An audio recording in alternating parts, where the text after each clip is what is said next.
The anime that back in 2017 changed how dragons are perceiving anime is back.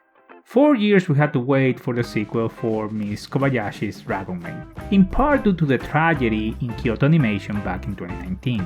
It was highly hyped for this summer season and the show delivered. Miss Kobayashi's Dragon Maid S is really good, and this comes from someone that has no particular attachment to slice of life stories. But this anime is so unique and funny that makes it one that everyone should watch. The story is divided in 3 parts. In the early season, we keep up mostly with Kobayashi and the Dragon Maid Toru.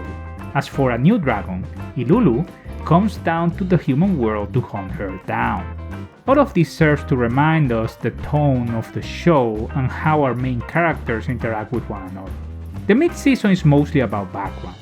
We spend some time with each of the other dragons, they all get at least 1 episode, and we follow them for a short story, which is always really fun because all of these dragons are really interesting to watch.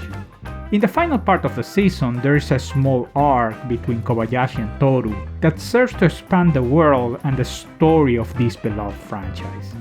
So, is it better than Season 1? Well, yes. Undeniably, the show has slightly improved in almost every aspect, especially the plot, which is kind of unfair with the first season because we already know these characters, something that the first season needed time to introduce. So yes, if you watch Season 1 followed directly by Season 2, you will find some notable differences. However, if you only have a distant memory of the first season, then it will fit perfectly. This is very impressive given that a new director had to come in replacement for the late Takemoto, but still Ishihara was able to continue his vision for the story to the point that there is almost no change in the spirit of the show, if any. Nevertheless, in other aspects, both seasons are so similar that they don't only share their strengths but also its weaknesses. We return to the gags that dragons love the humans that they are staying with.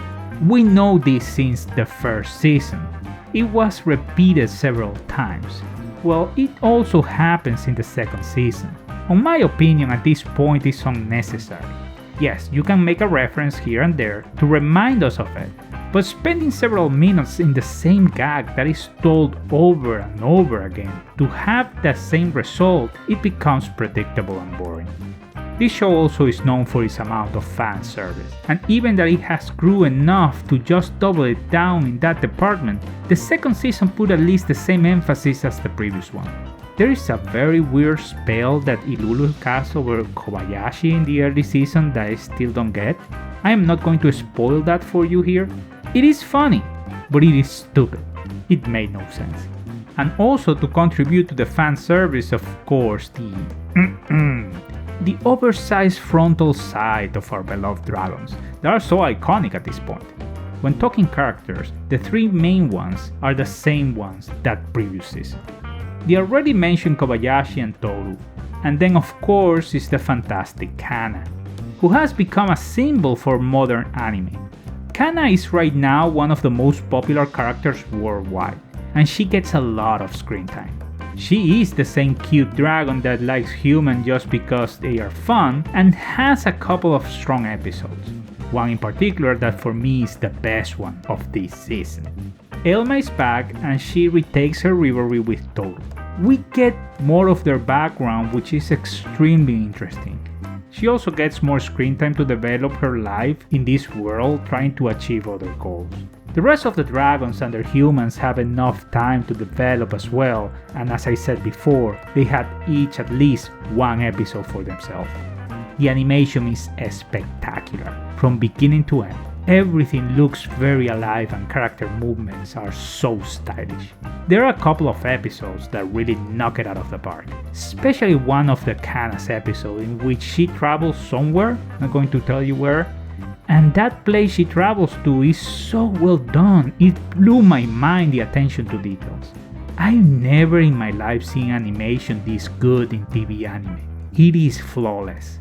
The OST is very dynamic. Tsuruoka did an amazing job, especially in action scenes. That by the way, also have a stunning animation.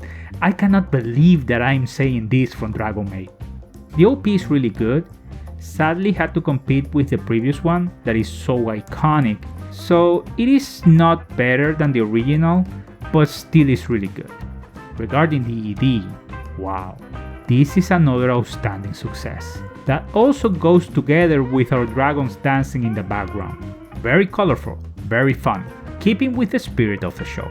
Ms. Kobayashi's Dragon Maid S was one of the most anticipated titles for this summer season, if not the most, and Kyoto Animation was able to deliver an outstanding follow-up story to an already strong one. Even if the plot sometimes fell into the same spiral of recurring gags and sometimes predictable outcomes, for a slice-of-life comedy, this is one, if not the best, of this 2021.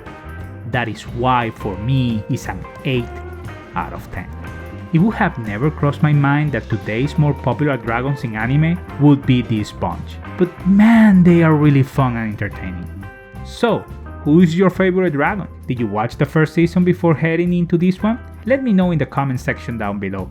Guys, thank you all so much for watching. Like the video if you did, subscribe to the channel if you haven't already, join the Discord for free, the link is in the description section down below, and as always I wish you all a wonderful day.